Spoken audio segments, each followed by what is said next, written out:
Hey everybody, I am bringing you part 2 a little bit late. Sorry there was such a delay. I'm bringing you the wood portion of my texture video. I started with the brick, and I'm actually going to use kind of a similar process for the wood embossing folder, but with a couple really important differences. One is I'm starting with pattern paper. So I'm not using cardstock like I was with the brick. I'm not using a Brayer cleaning sheet, which is a lighter weight copy paper. I'm using this beautiful warm toned pattern paper to start with that you can see I've embossed the wood planks on. And what this does is anywhere where there's a void in the paint, it still has this beautiful color and real subtle pattern underneath it. And you can do this with anything, with a bolder pattern paper, that's a lot of patterns, or with something kind of subtle like this. This almost has like a suede or leather feel about it. And I'll put a link to the paper pad that I'm using below. But it gives you just a really good foundation for your texture. And these are real organic building textures that I'm doing, and so I like them to have a lot of depth and a lot going on underneath the surface.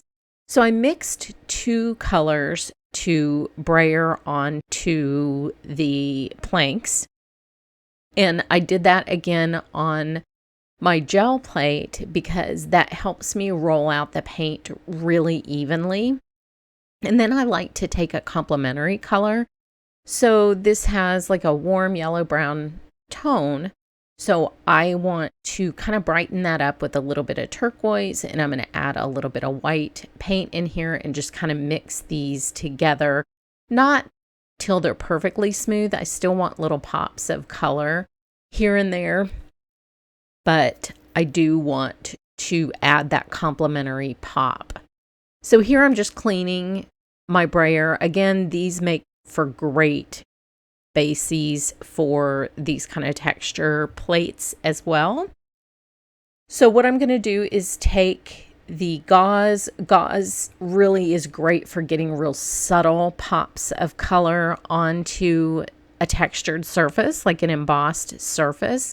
But if you want it to be a little bit bolder, then use the sea sponge. So I'm just picking up a little bit more with the sea sponge and adding it here and there. The gauze will give you kind of a more all over, a little bit smoother color.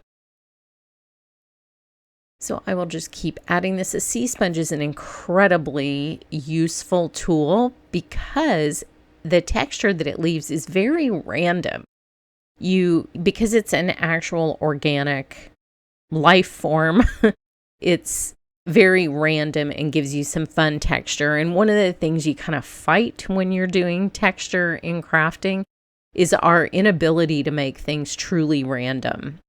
So we like to organize things into patterns, and if you can have something that will help you achieve that randomness, that's great. So you can see how those little pops of blue really give it like a distressed, something that you would see like in a beach house kind of feeling, and I really like that.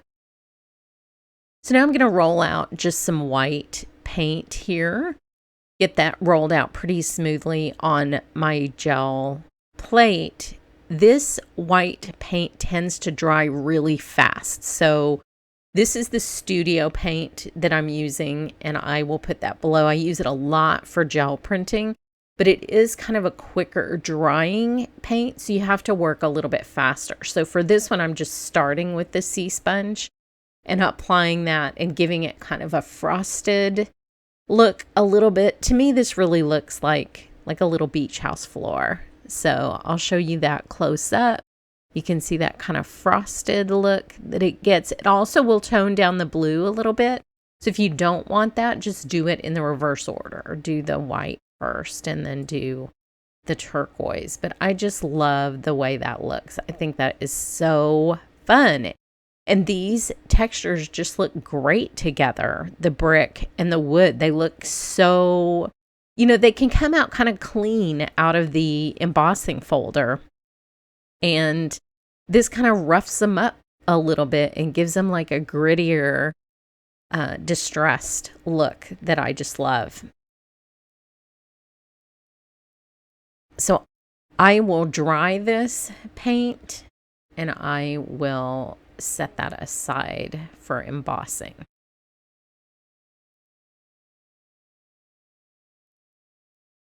Now, I decided I needed just a little more highlighting on this, and so I've mixed some yellow and white paint, and I'm using a little ink dauber because this will apply the paint more thickly and give me more pops than the sponges will.